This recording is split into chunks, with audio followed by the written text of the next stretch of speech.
O Diário de Alicia Berenson, 14 de julho. Não sei por que estou escrevendo isso. Minto, não é verdade. Talvez eu saiba, mas não queira admitir para mim mesma.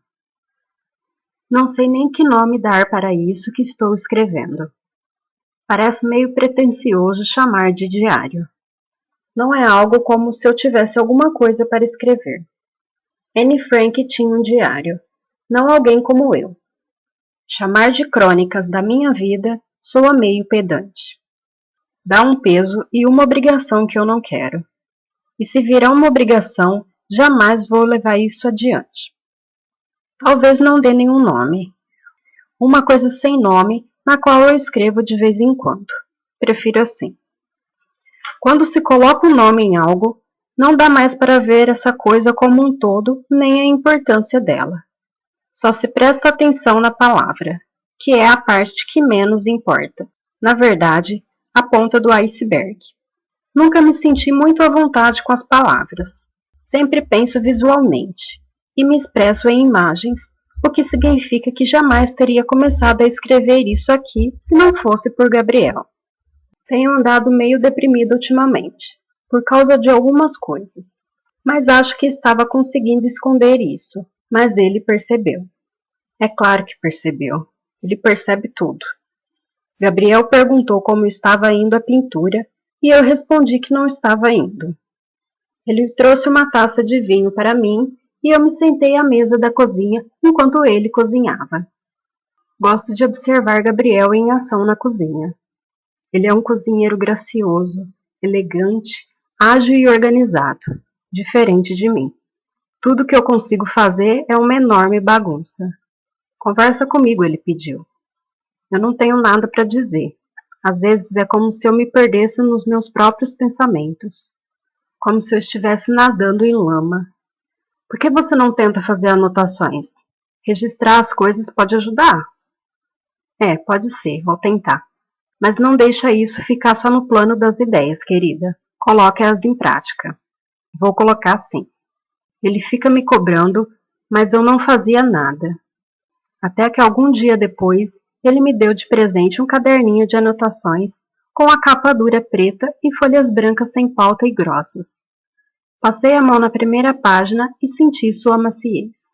E então, apontei o lápis e comecei. Ele tinha razão, é claro. Eu já estou me sentindo melhor. Anotar essas coisas é uma espécie de libertação, uma válvula de escape, um espaço para me expressar. Acho que é mais ou menos como uma terapia. Gabriel não disse nada, mas dá para perceber que ele está preocupado comigo. E para ser sincera, e é bom que eu seja mesmo, o verdadeiro motivo de eu ter concordado em escrever esse diário é para eu tranquilizá-lo, mostrar que eu estou bem. Não suporto a ideia de ver Gabriel preocupado comigo. Não quero nunca ser um motivo de aflição para ele, nem deixá-lo infeliz ou magoá-lo. Eu amo tanto Gabriel. Ele é sem sombra de dúvida o amor da minha vida. Eu o amo tanto, tanto que às vezes esse sentimento parece que vai me consumir por completo. Às vezes eu sinto como se... Não vou escrever sobre isso. Isso aqui vai ser um registro prazeroso de ideias e imagens que me inspiram artisticamente. Coisas que têm algum impacto criativo em mim. Eu vou registrar apenas pensamentos positivos, felizes e normais. Nada de ideias malucas. Primeira parte. Capítulo 1. Alicia Berenson tinha 33 anos quando matou o marido. Eles estavam casados fazia 7 anos. Os dois eram artistas, Alicia era pintora e Gabriel um renomado fotógrafo de moda. Ele tinha um estilo bem próprio. Fotografava mulheres semi-esquálidas e semi-nuas sob ângulos estranhos e nada favoráveis. Desde sua morte, o preço de suas fotos aumentaram astronomicamente. Para ser sincero, eu acho o trabalho dele bastante forçado e superficial, sem nada do caráter visceral dos melhores trabalhos de Alicia. Não entendo de arte o bastante para dizer se Alicia Berenson vai passar no teste do tempo como pintora.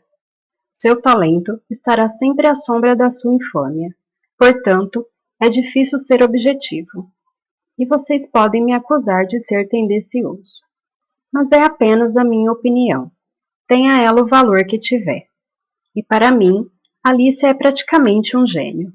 Deixando de lado a excelência técnica de seu trabalho, as pinturas dela têm uma estranha capacidade de prender a atenção. Na verdade, é quase como se as obras agarrassem a atenção com força pelo pescoço. Gabriel Berison foi assassinado há 6 anos. Tinha 44 anos. Foi morto no dia 25 de agosto, num verão particularmente quente, como devem se lembrar, com o registro de algumas das temperaturas mais altas já vistas. O dia em que ele morreu foi o mais quente do ano. No último dia de vida, Gabriel se levantou cedo. Um carro foi buscá-la às 5h15 da manhã, na casa onde morava com Alicia, na região noroeste de Londres, em frente ao Parque Hampstead, e ele foi levado a uma sessão de fotos. Passou o dia fotografando modelos num terraço para a Vogue. Não se sabe muito bem o que Alicia fez naquele dia. Ela estava às vésperas de uma nova exposição e atrasada com o trabalho. É provável que tenha passado o dia pintando no chalé nos fundos do jardim, que havia transformado em ateliê recentemente. No final das contas, a sessão de fotos de Gabriel avançou noite adentro e ele só foi levado de volta para casa às 11. Meia hora depois, a vizinha Barbie ouviu vários tiros.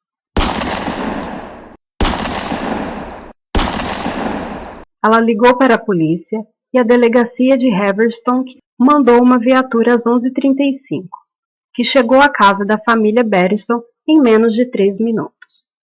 A porta da frente estava aberta, a casa mergulhada na escuridão total. Nenhum dos interruptores funcionava. Os policiais atravessaram o corredor e chegaram à sala. Usaram lanternas, iluminando o ambiente com feixes de luzes intermitentes, e deram com Alice de pé junto à lareira. Seu vestido branco ficou fantasmagórico à luz das lanternas. Alice parecia não perceber a presença da polícia. Estava imóvel, congelada, uma estátua de gelo, como uma estranha e assustadora expressão no rosto, como se estivesse diante de um terror jamais visto. No chão, uma arma. Ao lado dela, no escuro, Gabriel sentado imóvel, presa a uma cadeira por fios que atavam seus tornozelos e os seus punhos. De início, os policiais acharam que ele estava vivo. A cabeça pendia ligeiramente para o lado, como se estivesse inconsciente. Até que foi possível ver, sobre um feixe de luz, que tinha levado vários tiros no rosto. Seus traços atraentes nunca mais seriam vistos, transformado numa massa escura, carbonizada e coberta de sangue. Na parte de trás dele, pedaços de crânio, massa cinzenta, cabelo e sangue. Havia sangue por todo lado, salpicados na parede, em filetes escuros no chão, nos sulcos do assoalho de madeira. Os policiais deduziram que era de Gabriel, mas tinha sangue demais. Até que alguma coisa brilhou à luz das lanternas. Havia uma faca no chão, perto dos pés de Alicia. Outro feixe de luz revelou sangue em seu vestido. Um dos oficiais pegou os seus braços e os levantou na luz. Havia cortes profundos nas veias dos pulsos, cortes recentes sangrando muito. Alicia resistiu às tentativas de salvar a sua vida. Foram necessários 3 policiais para contê-la. Ela foi levada para o Royal Free Hospital, a poucos minutos de distância. Desmaiou no caminho, tinha perdido muito sangue, mas sobreviveu. No dia seguinte, estava deitada numa cama de um quarto particular do hospital. Fora interrogada pela polícia na presença do advogado, mas Alicia se manteve em silêncio o tempo todo. Os lábios pálidos, volta e meia tremiam, mas sem chegar a formar palavras, sem emitir nenhum som. Ela não respondeu a nenhuma pergunta. Não era capaz de falar. Não queria. Não disse absolutamente nada ao ser acusada do assassinato de Gabriel. Continuou em silêncio ao ser detida, recusando-se a negar qualquer culpa ou confessá-la. Alicia nunca mais voltou a falar. Seu silêncio inabalável transformou essa tragédia doméstica banal em algo muito maior. Um mistério, um enigma que tomou conta das manchetes e ocupou durante meses a imaginação do público. Mesmo em silêncio, Alicia não deixou de se expressar. Uma pintura. Começou-a depois de sair do hospital para aguardar o julgamento em prisão domiciliar. De acordo com a enfermeira psiquiatra designada pelo tribunal, Alicia mal comia ou dormia. Ela praticamente limitava-se a pintar. Em geral, Alicia se preparava durante semanas ou até meses antes de começar um novo quadro, fazendo intermináveis esboços, dispondo e reformulando a composição, experimentando com cores e formas uma longa gestação, seguida de um demorado parto, conforme cada pincelada era aplicada com infinita meticulosidade. Agora, entretanto, ela havia alterado drasticamente seu processo criativo e concluiu essa pintura poucos dias após o assassinato do marido. E para muita gente, isso já seria suficiente para condená-la. Voltar ao ateliê tão pouco tempo depois da morte de Gabriel demonstrava uma extraordinária insensibilidade, a monstruosa ausência de remorso de uma assassina fria. Talvez, mas não se deve esquecer que, embora Alicia Berison possa ser de fato uma assassina, ela também era uma artista. E faz total sentido, pelo menos para mim, que se utilizasse de tintas e pincéis para expressar numa tela suas complexas emoções. E não é para surpreender que, para variar, as inspirações lhe viessem com tanta facilidade, se é que o sofrimento pode ser considerado fácil. A pintura era um autorretrato, e ela lhe deu o título no canto inferior esquerdo da tela em letras azuis claras do alfabeto grego. Uma palavra: Alceste. Capítulo 2. Alceste é a heroína de um mito grego, uma história de amor das mais tristes. Alceste decide sacrificar a própria vida pelo marido, Admeto, morrendo em seu lugar quando ninguém mais o fez. Um mito perturbador de auto-sacrifício, embora não ficasse claro como isso estaria relacionado ao caso de Alicia. O verdadeiro significado da alusão que me escapou por algum tempo. Até que um dia a verdade veio à tona. Mas não quero me adiantar. Estou me precipitando. Tenho que começar do começo e deixar os acontecimentos falarem por si. Não devo enfeitá-los, distorcê-los, nem contar mentiras. Vou avançar passo a passo, lenta e cautelosamente. Mas por onde começar? Eu preciso me apresentar, mas talvez ainda não seja o momento certo. Afinal, não sou o herói dessa história. Essa é a história de Alice Berison, e, portanto, preciso começar por ela e por Alceste. A pintura é um autorretrato, mostrando Alice em seu ateliê nos dias subsequentes do assassinato, de pé diante de uma tela num cavalete, segurando um pincel. Ela está nua. Seu corpo é entregue sem que se poupe nenhum detalhe. Longos fios de cabelo ruivo se estendendo além dos ombros ossudos.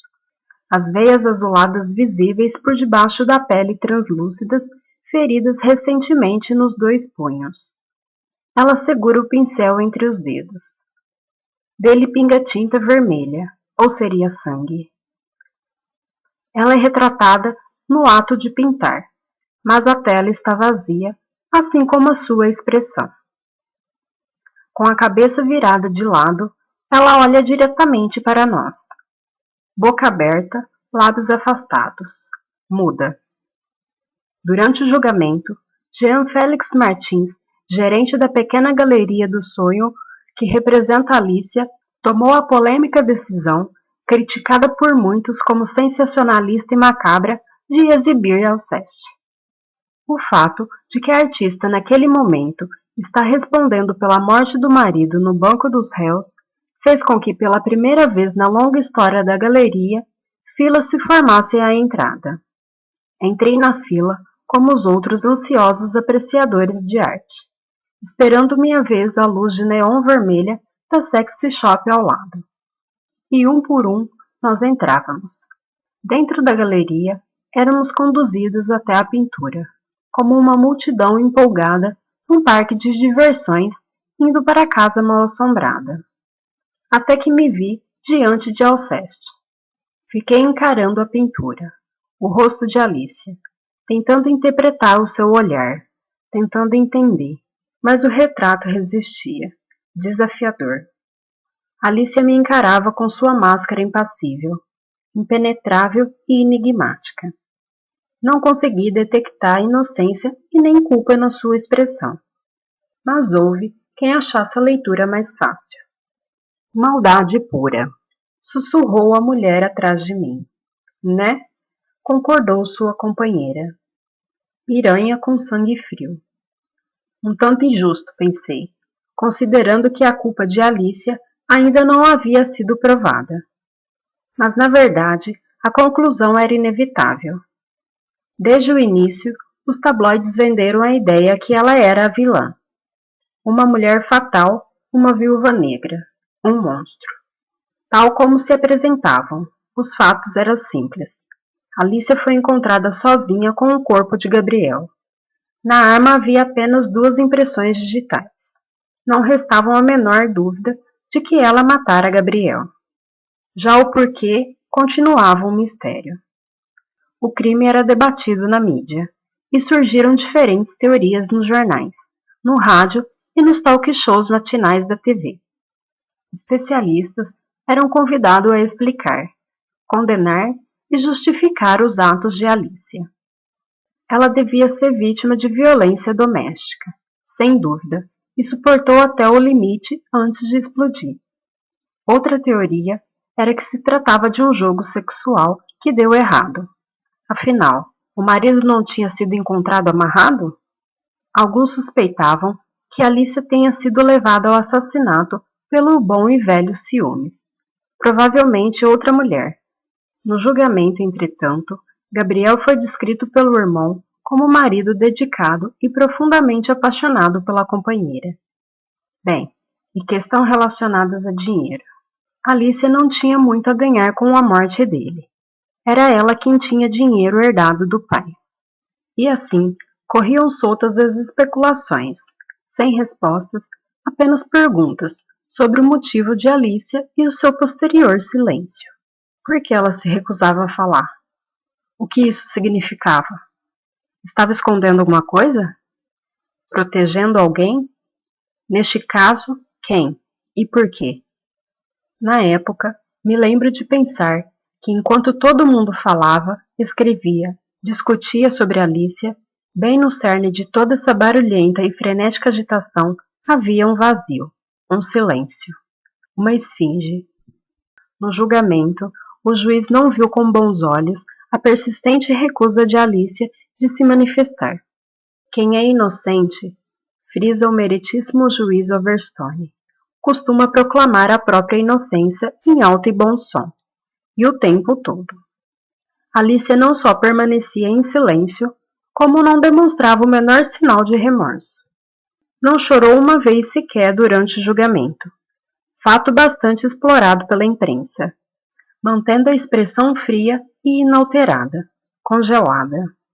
A defesa não tinha escolha, senão alegar inimputabilidade. Alicia tinha um longo histórico de transtornos mentais. Afirmava-se remontando à infância.